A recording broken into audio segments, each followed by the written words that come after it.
بسم الله الرحمن الرحيم. السلام عليكم. من المؤمنون رجال صدقوا ما عاهدوا الله عليه فمنهم من قضى نحبه ومنهم من ينتظر وما بدلوا تبديلا.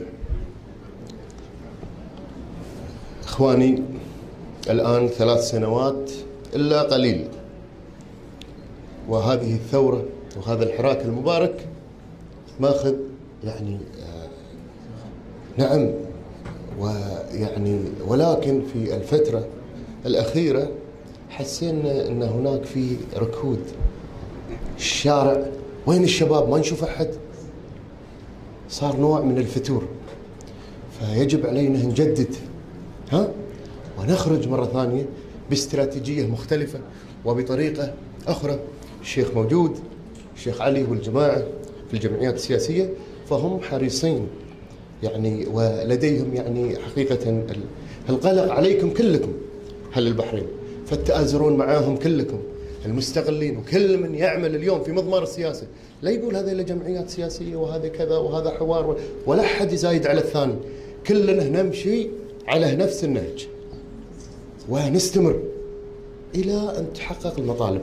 أما هذه الأمور المعتقلين والمفصولين وهذه أمور آنية وقتية، ما حد راح يتنازل عنهم أبدا، راح نستمر مهما كلف الأمر، ولكن يبي لنا طريقة. الآن الشيخ موجود والجماعة ترتبون شغلكم بشكل شوية أحسن، ونستنفر الناس مرة ثانية بالحق طبعا وبالسلمية. السلم والسلمية هو المنهج اللي احنا نمشي عليه، فنستمر عليه. هذه 1. 2، ملك البلاد ولي العهد وين ماخذينه؟ وين بنروح؟ تعالوا نقعد قعدة رجال على طاولة ونخرج البلد من عنق الزجاجة من هذه المشكلة الكبير. احنا ما عندنا شيء انتم عجزانين عنه، امور جدا معقولة. الآن عندكم هذه الدول المتحضرة، شوفوا هذه الأمور والديمقراطية والإنسانية والحق والعدالة موجودة لديهم، فترى هذه الدول فيها الرخاء وفيها الأمن وفيها الأمان وفيها الاستقرار. وشوف هذه الدول المسلمة اللي لا فيها هذه الأمور، ما توجد فيها، فذهب الله بها وبحكامها مع الرياح. فتعالوا نقعد ونخرج هذه البلد من عنق الزجاجة. هنا المطالب معروفة وواضحة وجلية وليس عليها غبار، نتفاهم ونقعد وعفى الله عن ما سلف.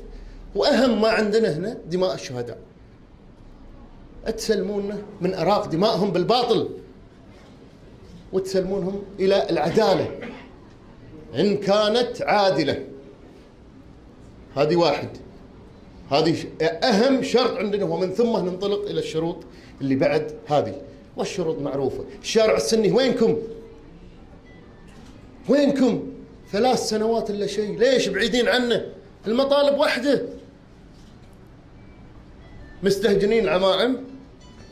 هذا لإخوانكم وأهلكم وجماعتكم خايفين. من يبي إيران ومن يبي أمريكا ومن يبي هذه دول، أو نتكلم عن الدول احنا بشكل سريع. أنا ما أحب أخرج من ذي، ولكن أعرج وأبين الآن القلق لدى الشارع السني.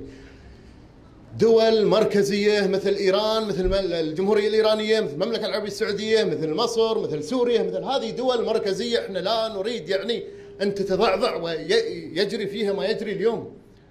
نبقي هذه الأمور هذه الدول تكون مستقرة، وهذا للصالح وللعالم. احنا للصالح العام اقصد. كيف للصالح العام؟ احنا دويلات هذه او دول مجلس التعاون الخليجي، ما تستقر هذه الدول الا باستقرار دول الجوار، هذه الدول الكبيره، فاحنا نحترمهم كجيران، نعم، لا ازيد ولا اقل. اما البحرين تبقى حق اهل البحرين. اليوم ما في لا سني ولا شيعي يرضع على ترابه من تراب البحرين. هذا تقولون شبر، احنا نقول ترابه. احنا ما نخلط الامور، احنا مطالبنا تختلف. عفوا، المطالب ليس تختلف، المطالب معروفه. انتم الان تخلطون الامور، تربطوننا باشياء احنا بريين منها. فهذا الكلام للشارع السني، لا يكون عندكم قلق ولا يكون عندكم استهجان لهذا الحراك المبارك. تعالوا ويانا، تعالوا نقعد ونتكلم ونفهمكم وين الوضع. الآن الكل متضرر.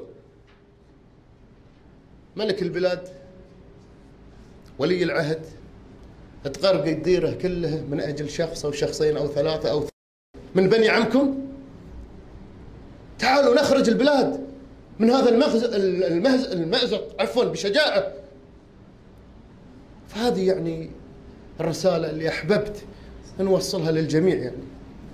وما جئت اليوم لإلقاء كلمة ولكن الإخوان، وأتمنى من الله سبحانه وتعالى يوفق الجميع ويفرج عن الأسرة ويتقبل شهدائنا ويرجع مفصولين وتكون الأمور وترجع مثل قبل وأحسن إن شاء الله. شكرا لكم يا إخوان.